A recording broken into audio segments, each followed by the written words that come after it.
first thing you'll notice, no sunglasses.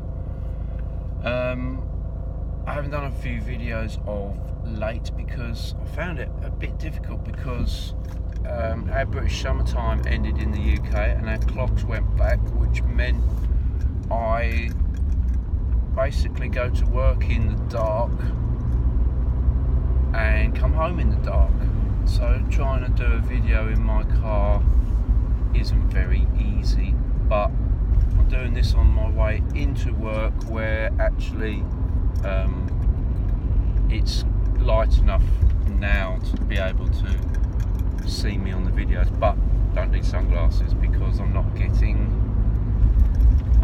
the glare from the sun, so my eyes are okay at the moment. So what did I want to talk about in this video? I wanted to talk about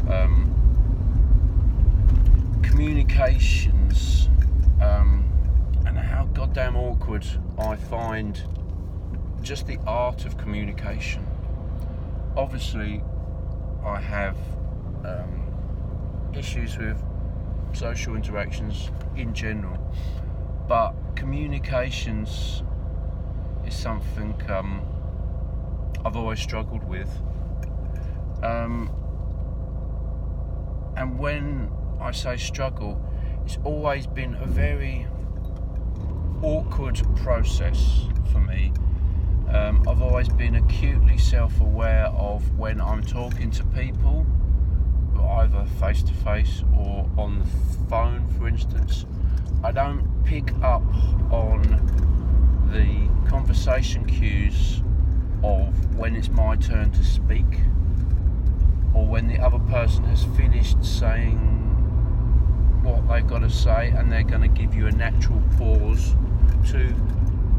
for you to start talking.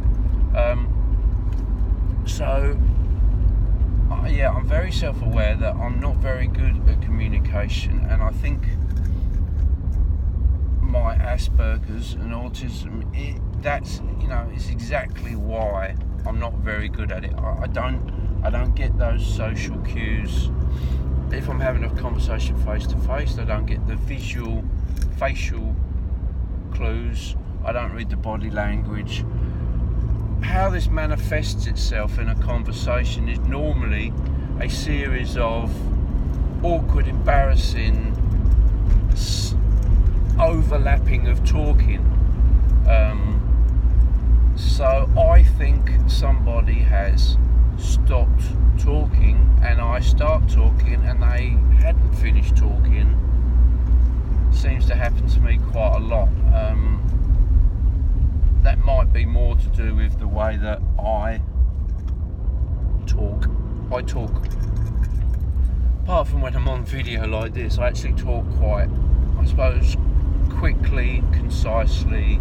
I don't really pause in the middle of what I'm going to say, and I possibly think that other people are like that, and when they pause, I think it's time for me to start talking. So I do find that embarrassing, and I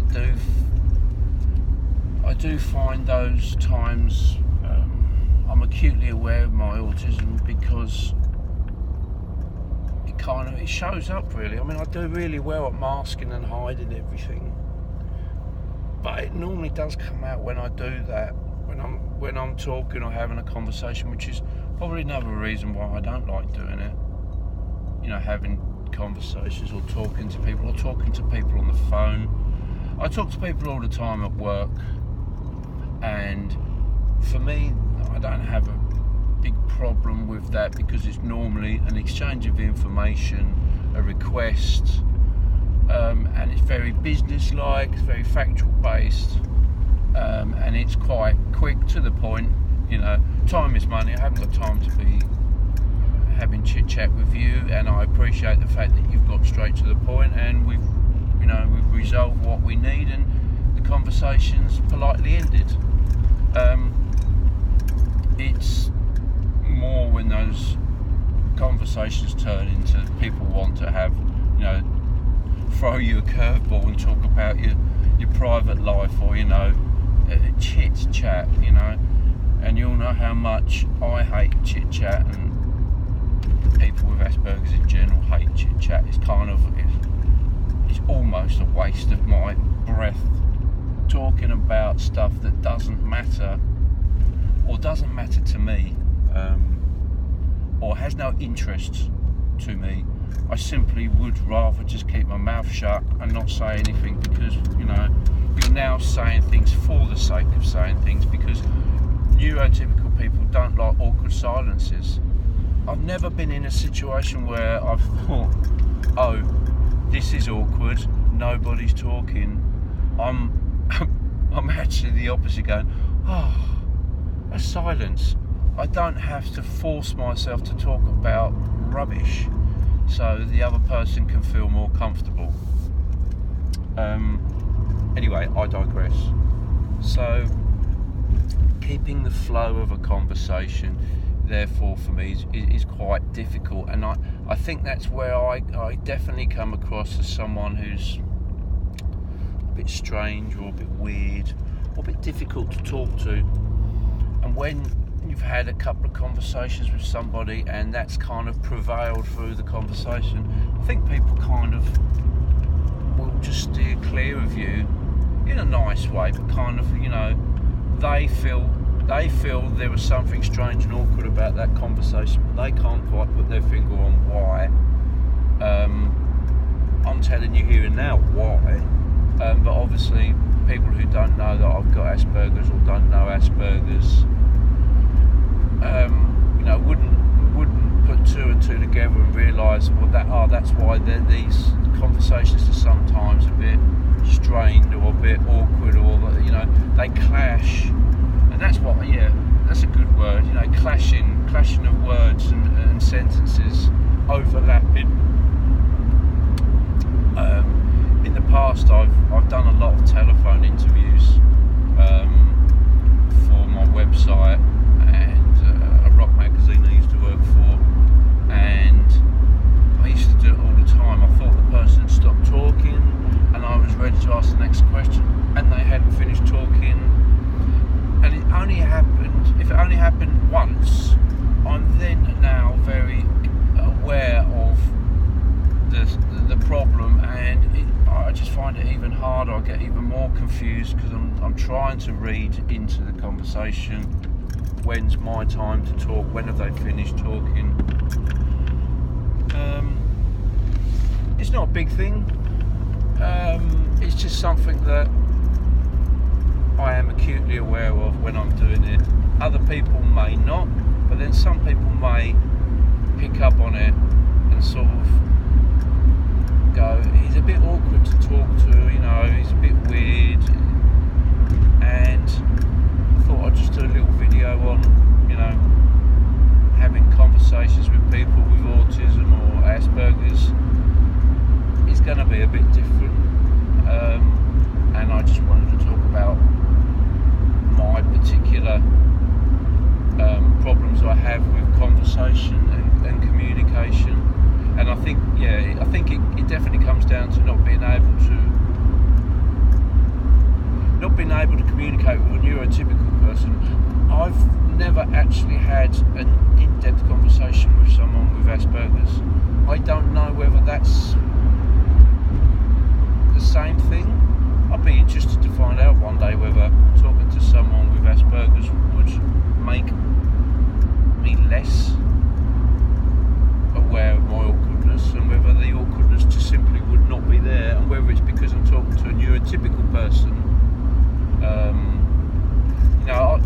I sometimes listen to two neurotypical people talking, and the conversation just seems to just flow. It just doesn't seem strained or awkward, and I always say to myself, well, why can't my conversations go that way and be smooth and flowing? And I was aware of it before I got diagnosed, and looking back now, it's definitely my Asperger's is the reason why that has happened pretty much all my life, and why I still today are a little bit nervous when I'm talking to somebody. Now, even the art of conversation, even the overlapping of talking aside, just the art of talking to somebody, it's very intense for me. It's very absorbing, because I'm having to try and watch the person, their face, their body. I'm trying to process all this information, all these subtle little body movements that are part of a neurotypical conversation. Neurotypicals don't even realise they're doing it, and they don't even realise that they've got this inbuilt ability to tune into somebody else and pick up a lot of information, non-verbal information, and that's where people with autism and Aspergers really struggle to pick up those social cues. So yeah, if you're talking to somebody with Aspergers or autism, to you as a neurotypical, it might seem a little bit awkward, might seem a little bit strange, but hopefully you'll have a little bit of understanding that that's the reasons behind it, and